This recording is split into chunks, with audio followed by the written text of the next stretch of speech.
Cabinet मंत्री प्रहलाद सिंह पटेल के निवास पर शंका समाधान का आयोजन किया गया, जिसके लिए पूज्य श्री प्रमाण सागर जी महाराज आज भोपाल पहुंचे। इस दौरान उन्होंने वक्फ बोर्ड, हिंदू राष्ट्र समेत कई मुद्दों पर बयान दिया। संत प्रमाण सागर ने कहा कि भारत को हिंदू राष्ट्र होना ही चाहिए। जो हिंसा से दूर रहे वो हिंदू है। देखिए ये खास रिपोर्ट। जैन संत आचार्य प्रमाण सागर जी महाराज भोपाल में मंत्री प्रहलाद पटेल के आवास पर पहुंचे। यहां मंत्री पटेल ने परिवार सहित उनका पाद प्रक्षालन कर आशीर्वाद लिया। पंचायत मंत्री के ही सरकारी आवास में जैन संत प्रमाण सागर ने शंका समाधान के तहत लोगों की जिज्ञासाओं पर सवाल जवाब किए। हिंदू राष्ट्र की मांग को लेकर प्रमाण सागर ने कहा, मैं तो कहता हूं कि हिंदू राष्ट्र होना ही चाहिए।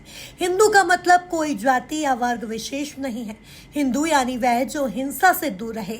हम तो चाहते हैं भारत राष्ट्र ऐसा हो जो हिंसा से पूरी तरह मुक्त हो और हिंदू राष्ट्र हो। देखिए, एकजुट हो जाना चाहिए, ये बात नहीं है। मैं तो मानता हूँ एकजुट है, अलग कहाँ है। हम सब एक हैं, हम सब एक ही संस्कृति में जीने वाले लोग हैं। भारतीय संस्कृति है, हमारी दार्शनिक मान्यताएं अलग हो सकती है, उपासना पद्धतियां भिन्न हो सकती है, पर हम सबके डीएनए में एक ही बात है, वो भारतीयता। तो हम भारतीयता के संपोषक हैं, भारत में रहने वाले लोग हैं और भारतीयता को बढ़ाने के लिए समर्पित रहने वाले लोग हैं। तो हम सबको एक नाम पर एक होना चाहिए, भारतीय संस्कृति और भारतीय। भारत से मांस निर्यात को लेकर प्रमाण सागर महाराज ने कहा, मैं इस बात का समर्थन करता हूं कि मांस निर्यात पर तत्काल प्रतिबंध लगना चाहिए और गौ माता को यदि राष्ट्रीय पशु के रूप में घोषित किया जाए तो इससे अच्छी बात नहीं हो सकती, बल्कि ये बहुत पहले हो जाना चाहिए था। देखिए, ये तो भारत के लिए कलंक है कि भारत जैसा अहिंसावादी देश से मांस का निर्यात, और भारत जिस देश में हमने चूल्हे की पहली रोटी गाय के लिए समर्पित किया, आज उस देश में गाय के अस्तित्व पर प्रश्न आ रहा है। तो ये चीजें बिल्कुल ठीक नहीं है। मैं भी इस बात का समर्थन करता हूँ, मांस निर्यात पर तत्काल प्रतिबंध होना चाहिए और गौ माता को अगर राष्ट्रीय पशु के रूप में घोषित किया जाए तो इससे अच्छी बात नहीं, बल्कि ये बहुत पहले हो जाना चाहिए। मंत्री प्रहलाद पटेल ने कहा, पूज्य प्रमाण सागर जी महाराज की बड़ी लंबी परंपराएं हैं। सौभाग्य की बात है कि मुनि दीक्षा के 30 वर्ष पूरे हुए और उनके चरण मेरे आवास पर पड़े। मेरे लिए बहुत सौभाग्य की बात है।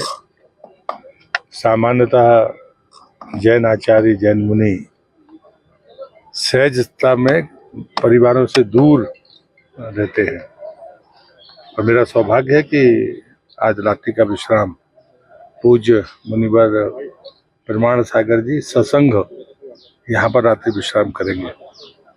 वो नियमित संघ का समाधान भी करते हैं, जो लगभग 140 देशों में देखा भी जाता है।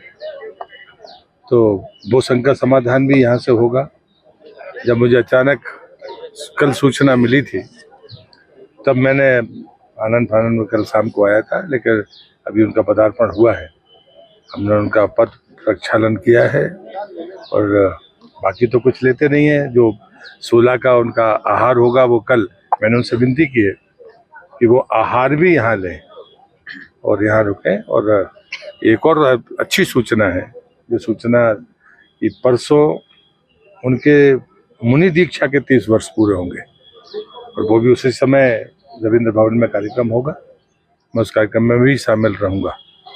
तो ये मेरे लिए सौभाग्य की बात है कि उनकी मुनि दीक्षा के 30 साल पूरे हो रहे हैं और उनके चरण मेरे निवास पर पड़े हैं और वो रात्रि विश्राम करेंगे। कई बार तो कुछ चीज़ों पर विश्वास नहीं होता, लेकिन मैं अपने गुरुदेव की कृपा और अपने पूर्वजों की पुण्याई मानता हूँ, माता पिता की पुण्याई, जिसका परिणाम है कि आज वो उनके चरण यहाँ पर पड़े हैं और आज वो विश्राम करेंगे। कल अगर वो आहार लेंगे तो हमारे लिए और भी सौभाग्य। सर, संतों का सानिध्य कितना महत्वपूर्ण माना जाता है? वक्फ मामले में सरकार ने क्या किया है इसकी मुझे पूरी जानकारी नहीं है, लेकिन मैं इतना ही कहूंगा कि समाज और देश के विकास के लिए कोई भी काम किया जाए तो हम सबको रचनात्मक सहयोग और दृष्टिकोण रखना चाहिए। Bureau report, MP news, Bhopal.